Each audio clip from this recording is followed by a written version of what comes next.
अस्सलाम वालेकुम, मैं हूं अमीर अब्बास। गुज़श्ता 10 माह के दौरान जब भी मुल्क में नए आम इंतखाबात का सवाल आया तो इलेक्शन कमीशन जवाब गोल कर गया। लेकिन आज बिल्ली थैले से बाहर आ ही गई और सुप्रीम कोर्ट में इलेक्शन कमीशन को कहना पड़ा कि कमीशन मुल्क में 11 फरवरी को आम इंतखाबात का इनेकाद कराएगा। ताहम केस की समाअत के हुक्मनामे में चीफ जस्टिस काजी फायज ईसा ने कहा कि आम इंतखाबात की हतमी तारीख का ऐलान सुप्रीम कोर्ट से होगा। तफसीलात के मुताबिक आज सुप्रीम कोर्ट में चीफ जस्टिस पाकिस्तान की सरबराही में 90 रोज में आम इंतखाबात कराने की केस की समाअत हुई। इलेक्शन कमीशन के वकील सजील सवाती ने अदालत में बयान दिया कि 30 नवंबर तक हल्काबंदियां मुकम्मल हो जाएंगी। चीफ जस्टिस पाकिस्तान ने कहा कि अगर आज ही इलेक्शन कमीशन सदर से मुशावरत कर लेता है तो समाअत करेंगे। क्या किसी को एतराज है कि इलेक्शन कमीशन सदर मुमलकत से मुशावरत कर ले? चीफ जस्टिस के इस्तफसार पर पीटीआई वकील अली जफर ने कहा सिर्फ पत्थर पर दर्ज इंतखाबात की तारीख चाहिए, जबकि पीपी के वकील फारूक एच नाइक ने कहा कि मुशावरत पर कोई एतराज नहीं। उस पर चीफ जस्टिस ने कहा कि देखें, आज हमने पीटीआई और पीपल्स पार्टी को इकट्ठा कर दिया, कल को सुर्खी ना लगी हो कि पीटीआई और पीपल्स पार्टी का इत्तेहाद हो गया है। इससे कबल केस की समाअत के दौरान चीफ जस्टिस काजी फायज ईसा ने कहा कि सदर मुमलकत ने तो इलेक्शन की तारीख का ऐलान न करके खुद आइन की खिलाफ वर्जी की। यह बहुत खुशाइंद है कि इलेक्शन कमीशन ने मुल्क में आम इंतखाबात की तारीख का ऐलान कर दिया है। अब तवक्को है कि सदर मुमलकत भी इस तारीख से इत्तेफाक कर लेंगे। तहम यहाँ कुछ सवालात अब भी तिश्ता हैं जो मुस्तकबिल में सर उठाकर हालात का रुख बदल सकते हैं। मिसाल के तौर पर जब यह मामला नज़ा का शिकार था तो सदर मुमलकत का इख्तियार था कि इलेक्शन की तारीख देने का इख्तियार उनका है, जबकि इलेक्शन कमीशन का यह कहना था कि इलेक्शन एक्ट की सेक्शन 57 के तहत इंतखाबात की तारीख का ऐलान कमीशन का इख्तियार है।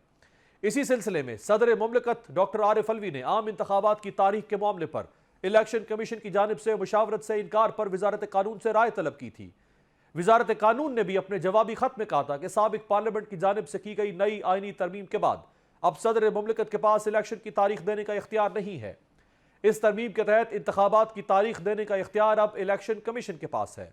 तो क्या यह सवाल अब भी मौजूद है कि इलेक्शन की तारीख का इख्तियार किसको है, या आज इस केस के इब्तदाई फैसले में इलेक्शन कमीशन का इख्तियार तस्लीम कर लिया गया है?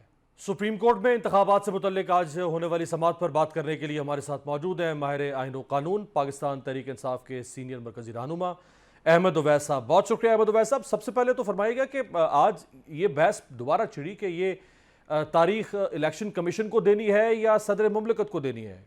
अदालत यानी मोअज़्ज़िज़ जजेस कह रहे थे कि समाअत की तारीख जो है वो सदर मुमलकत को देनी है, जबकि इससे पहले तनाज़ा ये था कि इलेक्शन कमीशन को देनी है, और इलेक्शन कमीशन खुद इस बात का दावा कर रहा था कि तारीख देना सदर का काम नहीं, हमारा काम है। देखिए, बात यह है कि आर्टिकल 48 का सब आर्टिकल 5 जो है उसके मुताबिक तो ये तारीख जो है वो प्रेसिडेंट ऑफ पाकिस्तान को देनी है। इन्होंने एक अमेंडमेंट की थी, एक कानून बनाया था इलेक्शन कमीशन के लिए, तो कानून जो है वो ओवरराइड नहीं कर सकता कॉन्स्टिट्यूशन को, और उस लिहाज से इसीलिए प्रेसिडेंट ऑफ पाकिस्तान ने इनको एक लेटर भेजा था। और आज चीफ जस्टिस ने भी कोर्ट में ये कहा है कि आप हर सूरत आज जाके मुशावरत करें और मुशावरत के बाद इसकी डेट अनाउंस हो, ताकि प्रेसिडेंट की कंट्रीब्यूशन जो है it is a must for the fixation of date.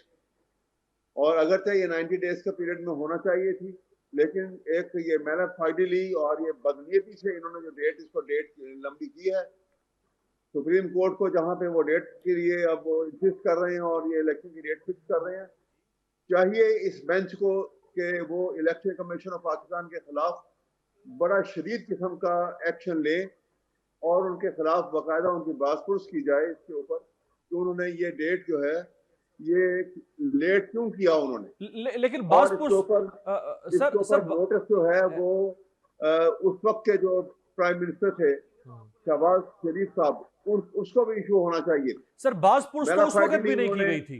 Ahmad Uwais साहब, आपको नहीं लगता कि अगर पंजाब और जो है वो सीसीआई की मीटिंग अहमद उवैस साहब और काउंसिल ऑफ कॉमन इंटरेस्ट की, और उसके अंदर इन्होंने ये मर्दमशुमारी और ये हल्का बंदी की बात जो है वो ये सारी वहां पे मुकम्मल की है। ये बात उनको पहले क्यों नहीं की उन्होंने? अहमद साहब, अगर पंजाब और खैबर पख्तूनख्वा में इंतखाबात के वक्त इसमें सारे शामिल हैं, इन सब के खिलाफ कार्रवाई होनी चाहिए।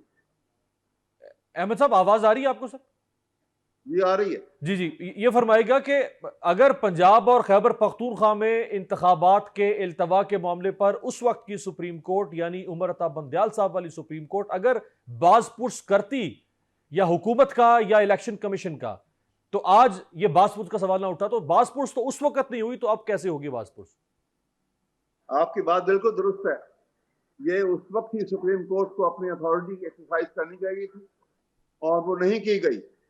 और लेकिन बात यह है कि अगर वो नहीं की तो इसका मतलब ये नहीं है कि ये भी ना करें। ये authority has to be exercise ताकि इलेक्शन कमीशन को भी पता लगे कि वो सुप्रीम कोर्ट से बालातर है, ना वो पाकिस्तान के आइन से बालातर है। इसलिए ये इंतहाई जरूरी है कि इनकी खिंचाई होनी चाहिए, इनके खिलाफ बाकायदा कार्रवाई होनी चाहिए। लेकिन ताकि उन्होंने को तो जरूरत आइन ना की हो ढाल इस काम इस्तेमाल कर ली ना। इलेक्शन कमीशन तो ये ढाल इस्तेमाल कर रहा है कि चूंकि सीसीआई में फैसला किया उस वक्त की हुकूमत ने, और वो फैसला हम पर मुसल्लत किया गया कि आपने हल्का बंदियां करनी है, तो हम तो उस फैसले के ताबे थे जो आइन में है कि आपने हल्का बंदियां करनी है और उसके बाद इलेक्शन होगा। तो वो तो ये ढाल मुझे वो हल्का बंदियां जब करनी थी तो क्यों नहीं की? देखिए, आप कभी जरा पीछे चले जाइए। 2022 के अप्रैल में जब ये बेंच बैठा था, लार्जर बेंच सुप्रीम कोर्ट का, और जहां उन्होंने ये फैसला करना था कि इमरान खान ने जो वो उस वक्त स्टेटमेंट वहां पे दी थी, ये साइफर से मुतालिक जो बातचीत हुई थी, और वहां पर कहा गया था कि ये जो नो कॉन्फिडेंस का मोशन को ड्रॉप कर दिया गया था, और उसके खिलाफ फिर पिटिशन आई और पिटिशन में ये बेंच बना। वहां पे फैसला करने से पहले बंदियाल साहब के बेंच ने बाकायदा तौर पे चीफ इलेक्शन कमिश्नर को अदालत में बुलाया था, और अदालत में बुला के उनसे पूछा था कि आप कब तक इलेक्शन करवा लेंगे, आप बताएं, आप टाइम फ्रेम बताएं। तो उन्होंने उस वक्त भी ये बात की थी, मर्दमशुमारी की बात भी हुई थी और हल्का बंदियों की बात हुई थी, और कहा था हमें 5 से 7 माह चाहिए। वो 5 से 7 माह जो है ये अप्रैल 2022 की बात है। आप इनकी बदनीयती देखिए। और उसके बाद जब फरवरी के अंदर जब पंजाब की असेंबली को, केपीके की असेंबली को डिसॉल्व किया गया, तो उसके बाद इन्होंने दोबारा जब सुप्रीम कोर्ट में इनको बुलाया गया इलेक्शन कमीशन को, तो वहां स्टेटमेंट जो है वो 5 से 7 माह की खत्म हो गई। वहां कहने लगे हमारे पास फंड कोई नहीं है, पैसे नहीं है, और फौज ने कह दिया कि हमारे पास तो जनाब इंडिया का हमले का खतरा है, हम अपनी फौज ही नहीं भेज सकते कंट्रोल करने के लिए। इसलिए ये खतरनाक सूरत हाल से खेल रहे हैं। ये पाकिस्तान के आइन के साथ और सुप्रीम कोर्ट के साथ इन्होंने जो खिलवाड़ किया है, ये इसका फैसला सुप्रीम कोर्ट को अब करना चाहिए। ये बड़ी ज्यादती की थी। बंदियाल साहब ने उनको उस वक्त खुला छोड़ दिया, इनके खिलाफ कार्रवाई नहीं की, लेकिन ये कार्रवाई अब भी होनी चाहिए इनके खिलाफ, ताकि आइंदा के लिए इनको ये हरकत करने से गुरेज रहेंगे भी होंगे, और इनको कान हो जाएंगे कि पाकिस्तान के आइन के साथ कोई इस किस्म की ज्यादती नहीं की जा सकती। ये फरमाएगा कि आज और गुज़श्ता समात में ज्यादा सवालात सदर के हवाले से हुए, या ज्यादा ऑब्जर्वेशन क्रिटिकल सदर के हवाले से आई बेंच की तरफ से कि सदर ने अपनी जिम्मेदारी पूरी नहीं की, सदर ने तारीख नहीं दी। इलेक्शन कमीशन के हवाले से इतना सख्त लहजा बेंच का या सख्त सवालात नहीं थे, तो क्या सदर के ऊपर ज्यादा तनकीद होनी चाहिए या इलेक्शन कमीशन पर होनी चाहिए? बिल्कुल इलेक्शन कमीशन पे होनी चाहिए। ये भी साइड ट्रैक हो रहा है। ये तमाम काम जो है ये सबसे ज्यादा जिम्मेदारी इलेक्शन कमीशन पे है। आप देखिए ना, उनकी हर जगह पे स्टेटमेंट उनकी फर्क आई है। सदर मुमलिकत ने थे पंजाब की असेंबली के लिए भी उन्होंने डेट के लिए कह दिया था, फिर उन्होंने नेशनल असेंबली के ऊपर भी उन्होंने कहा कि अभी इस तारीख में आप इनकी डेट रखें। तो बात तो सारी ये है कि वो इनके कोर्ट में बॉल तो फेंक दिया था उन्होंने। ये सारी जिम्मेदारी जो है वो इलेक्शन कमीशन भी थी, और ऐसा लगता है कि election commission of Pakistan they were hand in glove with PDM और शहबाज शरीफ के साथ ये मिले हुए थे सारे, और इसी कॉन्स्पिरेसी के नतीजे में इस वक्त नवाज शरीफ को यहां पर लाया गया है। क्या सदर मुमलिकत के हवाले से अदालत मजीद आगे बढ़ के उनसे कोई सवाल मुहासबा कर सकती है कि आपने अपनी आईनी जिम्मेदारी पूरी नहीं की? क्योंकि आर्टिकल 6 का जिक्र भी हुआ समात में कि आपने तारीख देना थी, आपने तारीख क्यों नहीं दी, आप जिम्मेवार हैं। तारीख तो उन्होंने तो कह दिया था, कि आप ये तारीख रखें। उन्होंने इलेक्शन कमीशन को बड़ा साफ कह दिया था कि आप ये तारीख रखें। आर्टिकल 6 की बात तो करते हैं तो बहुत सारी बातें आती हैं आर्टिकल 6 की बातों में, तो फिर ये सुप्रीम कोर्ट के ऊपर भी बहुत सारी बातें आती हैं। उस मामले को अगर खोलते हैं तो सुप्रीम कोर्ट की आर्टिकल 184 की पाबंदी कौन कर रहा है इस वक्त? टू मोटो पावर जो है सुप्रीम कोर्ट को जो दी गई है आर्टिकल 184(3) में, वो इसलिए दी गई हैं कि अगर एग्जेक्टिव जो है, अगर हुकूमतें जो हैं वो अपनी जिम्मेदारी पूरी नहीं करती हैं in the protection of fundamental rights और in providing fundamental rights to individual, तो जैन सुप्रीम कोर्ट की ये जिम्मेदारी है कि वो प्रोवाइड करे और प्रोटेक्ट करे। और वो कहाँ प्रोटेक्ट हो रहे हैं? लेवल प्लेइंग फील्ड मिल रहा है क्या पीटीआई को?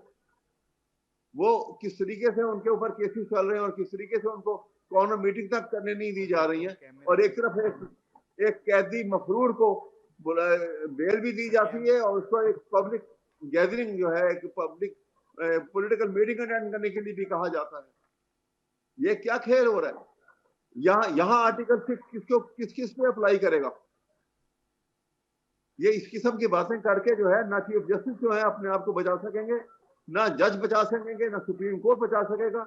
ये सारा मलिया मेट हो जाएगा अगर इस तरह की बातों में आएंगे तो। बहुत बहुत शुक्रिया अहमद उवैस साहब, साबिक एडवोकेट जनरल पंजाब, पाकिस्तान तहरीक इंसाफ के मरकजी रहनुमा हमारे साथ मौजूद थे। एक ब्रेक पर जाते हैं, ब्रेक के बाद बात करेंगे आसिफ अली जरदारी साहब की स्टेटमेंट कि मैं नवाज शरीफ को वज़ीर आज़म नहीं बनने दूंगा। दो मोतबर सीनियर सहाफ़ी हमारे साथ होंगे ब्रेक के बाद।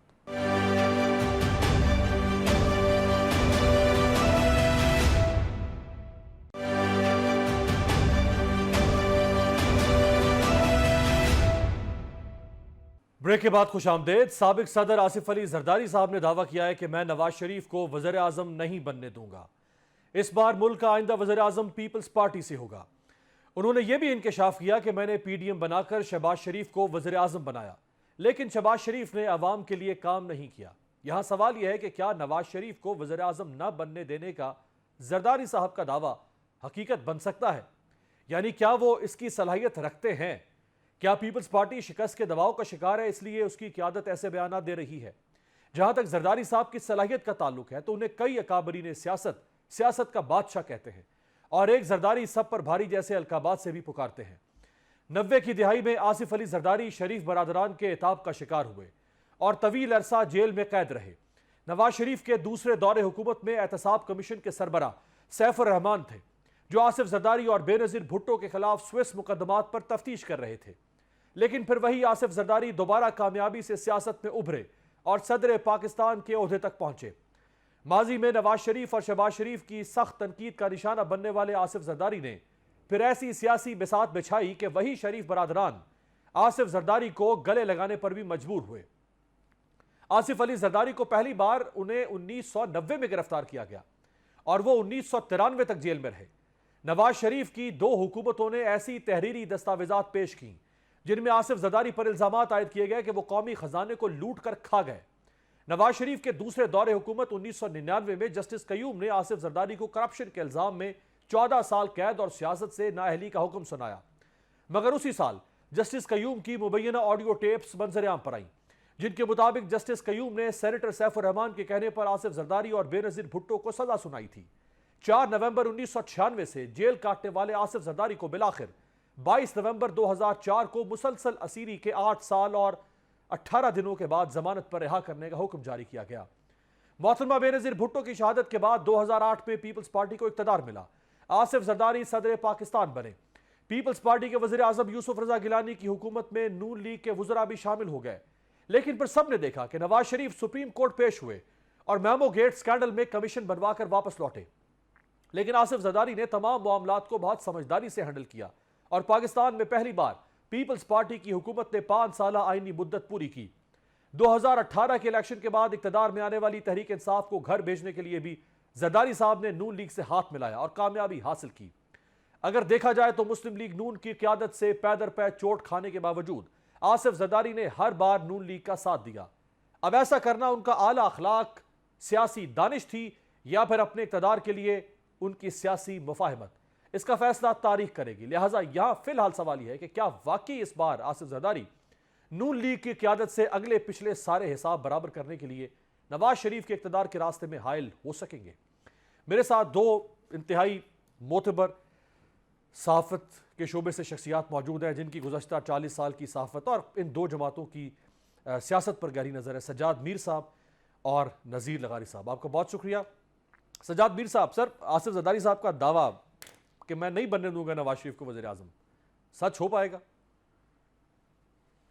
देखें, आसिफ जरदारी साहब बहुत मज़े के आदमी हैं और बहुत उम्दा बातें करते हैं, और लेकिन अगर बहुत से लोग जो समझते हैं कि उनकी बातों का मतलब ये है कि ये उनकी ताकत है, उनकी कुव्वत है कि वो जिसको चाहें वज़ीर आज़म बनाएं, जिसको चाहें वज़ीर आज़म ना बनाएं, तो ये बात दुरुस्त नहीं है। वो बहुत सी बातें इस बुनियाद पर करते हैं कि उनके जो ताल्लुकात एस्टेब्लिशमेंट के साथ हैं, वो उसका इस्तेमाल कर लेते हैं। हो सकता है कि इस वक्त तय पा गया हो कि नवाज शरीफ को तो वापस लाया जाए, लेकिन नवाज शरीफ इतना एक्सेप्टेबल नहीं है कि उसको वज़ीर आज़म बना दिया जाए, मुकदमात ख़त्म कर दिए जाएँ, मुल्क में उसके लिए सहूलतें पैदा कर दी जाएँ और उसके ज़ोर पर मुस्लिम लीग को एक खासी बड़ी सीटें ऐसी दे दी जाएँ जो पीटीआई का तोड़ हो सेंट्रल पंजाब में, तो हो सकता है। लेकिन जरदारी साहब जो हैं, अगर वो चाहते हैं, उनका खिलाफ मुकदमा जो आप कहते हैं बने, बिल्कुल ठीक बने। जब मुकदमात ख़त्म हो रहे थे, 13 में से 12 मुकदमा ख़त्म हो गए और मर्द हुर कह दिया मजीद निज़ामी ने, तो मैंने कॉलम लिखा। मैंने कहा भाई हम खामखा इन साहब के पीछे पड़े हुए हैं और पीपल्स पार्टी के पीछे पड़े हुए हैं। ये सारे मुकदमा तो ख़त्म होते जा रहे हैं।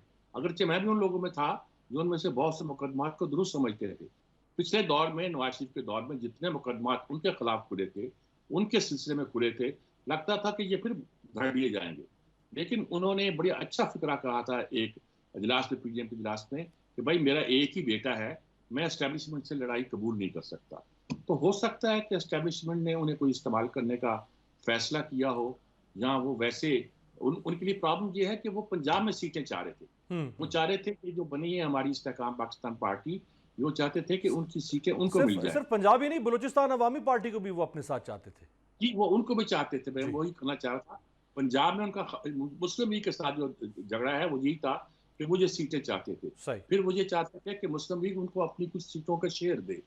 ये दोनों काम नहीं हो सके, और दोनों काम नहीं हो सके तो उन्होंने कुछ बयान देने शुरू कर दिए। राइट। गारी साहब, सर मीर साहब को तो लगता है कि ये आसान काम नहीं है जरदारी साहब के लिए कि वो नवाज शरीफ को वज़ीर आज़म बनने से रोक सकें। आपको लगता है कि जरदारी साहब के पास हैं ऐसे कुछ तुरप के पत्ते? मतलब नहीं है कि वज़ीर आज़म बन रहे हैं, मैं ये नहीं कह रहा। मैंने कहा कि अगर वो वज़ीर आज़म ना बने तो ये सिर्फ जरदारी साहब का काम नहीं नहीं होगा, होगा, बिल्कुल सही। बल्कि कोई और कुव्वत होगी। बिल्कुल। लगारी साहब सर। जो कुछ कहा है जो जरदारी साहब ने, जरदारी साहब की बात को ऐसे वो समझ लेना कि फजूल की बात है, ऐसा नहीं है। जरदारी साहब ने अब तक जो कुछ किया है वो सारी चीजें सामने आई हैं।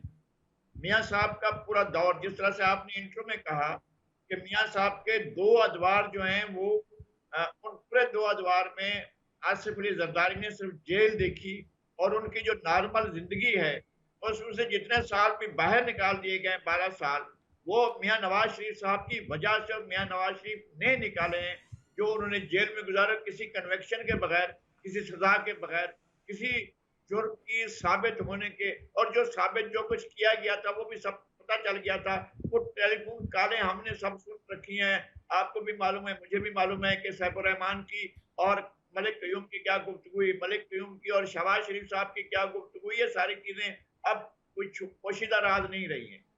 लेकिन एक बात तय है कि एस्टैब्लिशमेंट ने 1985 के बाद जनरल ज़ियाउर हक का जो पहले 88 के इलेक्शन से ये पहले ये कहना था कि इलेक्शन वो उस वक्त तक नहीं कराएंगे जब तक के मुस्बत नतायज सामने नहीं आएंगे। मुस्बत नतायज आज तक भी इनको नहीं मिल रहे हैं। पहले पीपल्स पार्टी के से जान छुड़ाने की थी हमारी इस्टेब्लिशमेंट को, अब पीटीआई से जान छुड़ाने का मसला है। महबूब नजर अब भी जो है वो वही हैं जो 1981 से चले आ रहे हैं।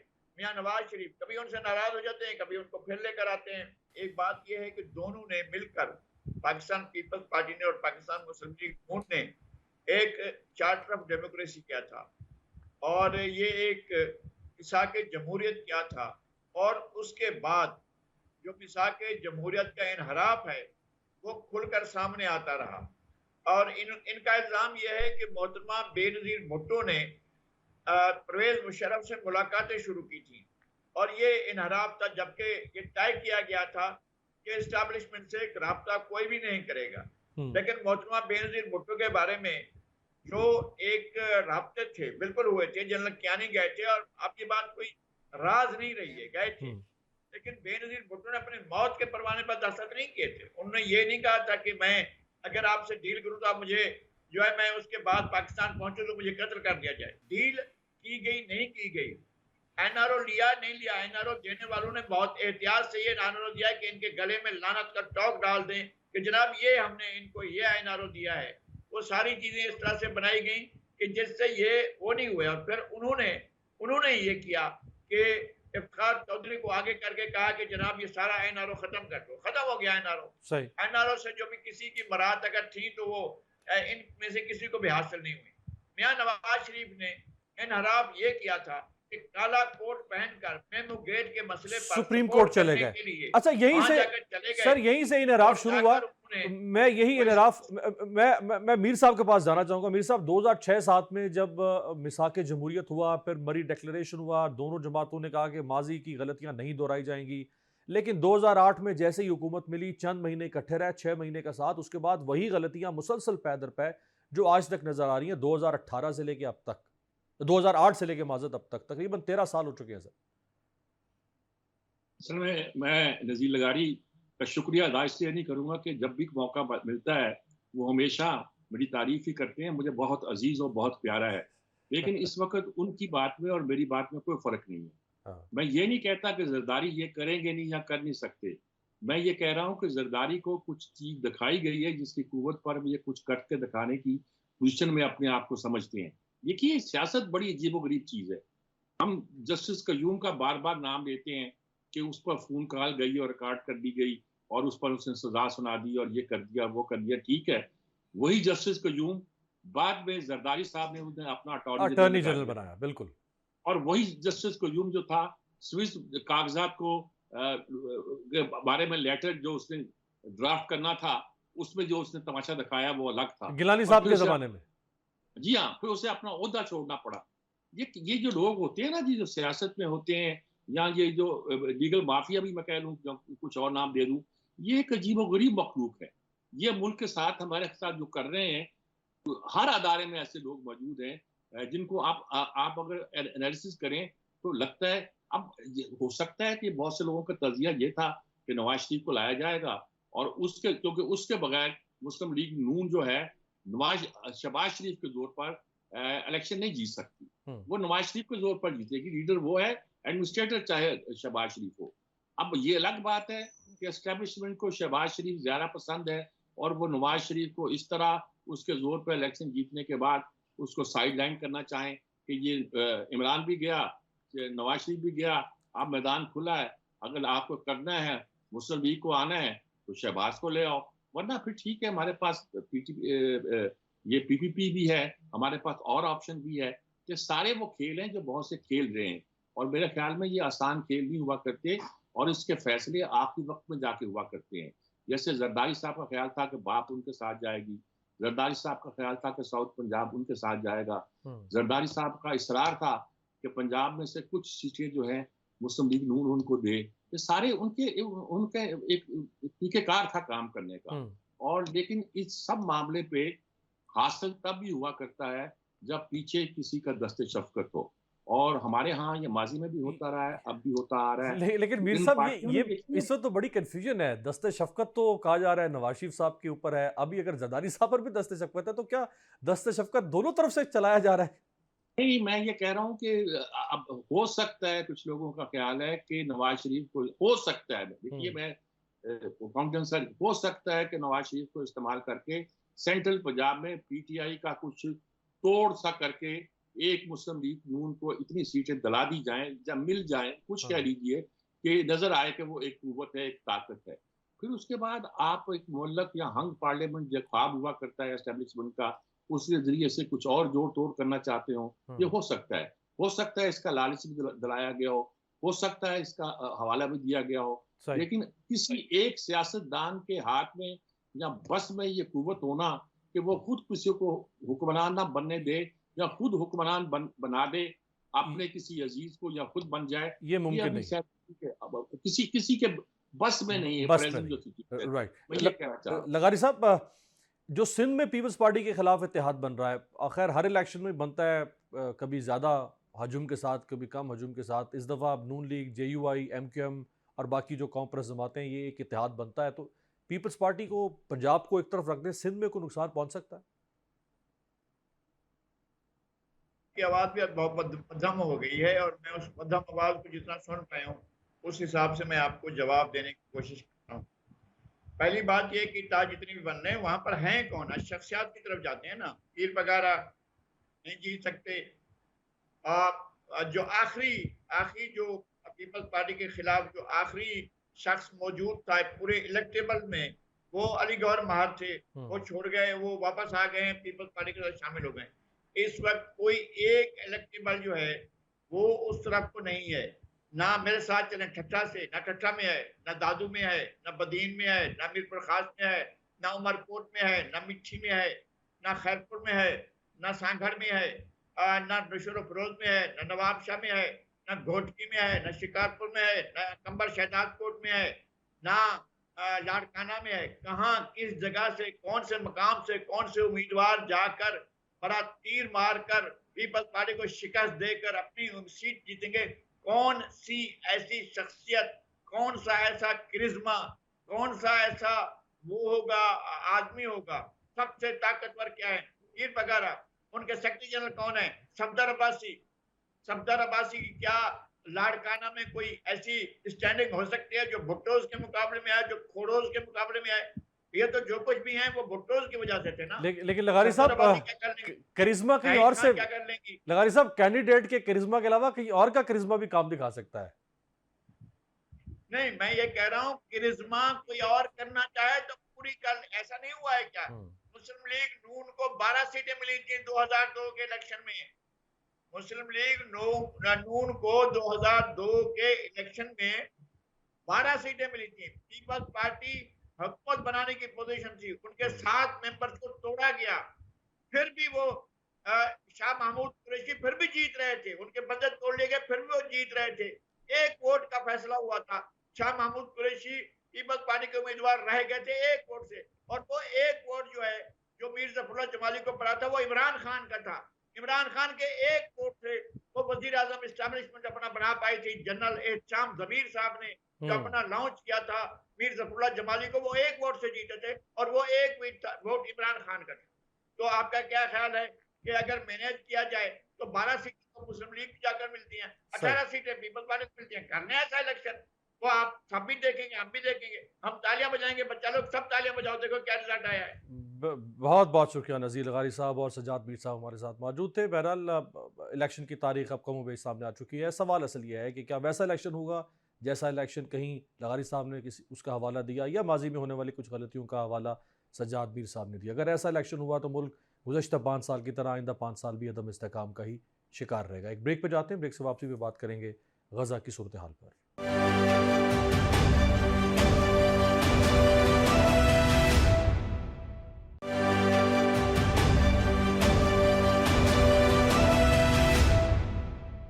ब्रेक के बाद खुश आमदेद। 3 गैर मुस्लिम ममालिक कोलंबिया, चिली और बोलीविया के इसराइल के सफारती बाइकआउट के बाद शिमाली कोरिया के सरबराह किम जोंग ने भी गजा की हिमायत का ऐलान इन अल्फाज में किया है कि हम फलस्तीन के साथ खड़े हैं। ट्विटर पर शिमाली कोरिया के सदर किम जोंग ने फलस्तीन का परचम लहरा दिया, साथ ही लिखा कि हम फलस्तीन के साथ हैं।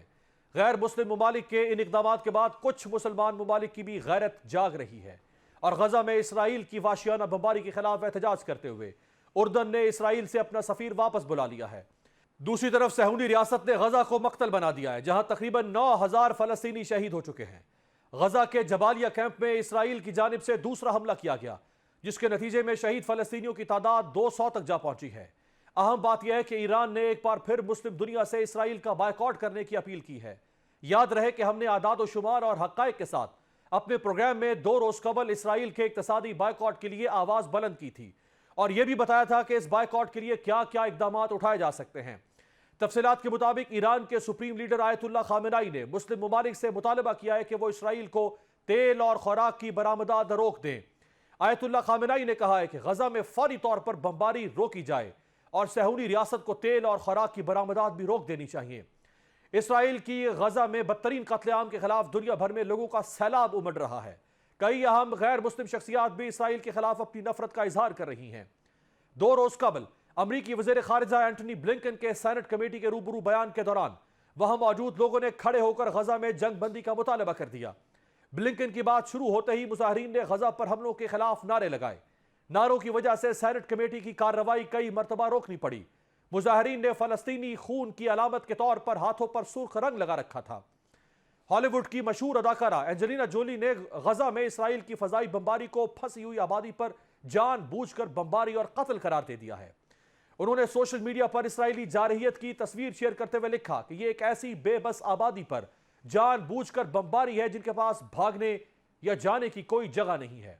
यहां मरने वालों में 40% मासूम बच्चे हैं और यहां पूरे के पूरे खानदान कत्ल किए जा रहे हैं। गजा में इसराइल के मजालिम पर सबसे नुमाया इक़दाम अक़वाम मुत्तहिदा की इंसानी हुकूक कमीशन के न्यूयॉर्क ऑफिस के सरबराह क्रैग मोखीबर का है, जिन्होंने एहतजाजन अपने ओहदे से इस्तीफा दे दिया है। अमेरिका में पैदा होने वाले क्रैग मोखीबर का एहतजाजी खत बेहिसी की चादर में लिपटी पूरी उम्मत मुस्लिमा का ज़मीर झंझोड़ने के लिए काफी है। क्रैग मोखीबर ने जेनेवा में हाई कमिश्नर बराए इंसानी हुकूक के नाम खत लिखा। उन्होंने कहा कि गजा में जो हो रहा है वो हर लिहाज से नस्ल कुशी है। क्रैग मोखीबर ने अपने खत के मतन में कहा कि फलस्तीन में यूरोपी नस्ल परस्ती का आबादकारी मंसूबा अपने आखिरी मरहले में दाखिल हो गया है। मंसूबा यह है कि फलस्तीनी इलाकों में आबाद फलस्तीनियों की बाकियात को जल्द अज जल्द खत्म किया जाए। क्रैग मोखीबर ने मजीद लिखा कि हद यह है अमरीका, बरतानिया और बेशतर यूरोपी मुमालिक इस खौफनाक हमले में बराबर के शरीक हैं। ये हुकूमतें जेनेवा कन्वेंशन का एहतराम करने की अपनी जिम्मेदारियां निभाने से इनकार कर रही हैं। खत के मतन के मुताबिक ये हुकूमतें इसराइली जारहियत को मुसल्ला करने में फ़आल हैं, जबकि इसराइल को मुआशी और इंटेलिजेंस सपोर्ट भी इन्हीं मुमालिक की जानिब से फराहम की जा रही है। आपसे मुलाकात होगी पीर के रोज़। देखते रहिएगा जमहूरियत।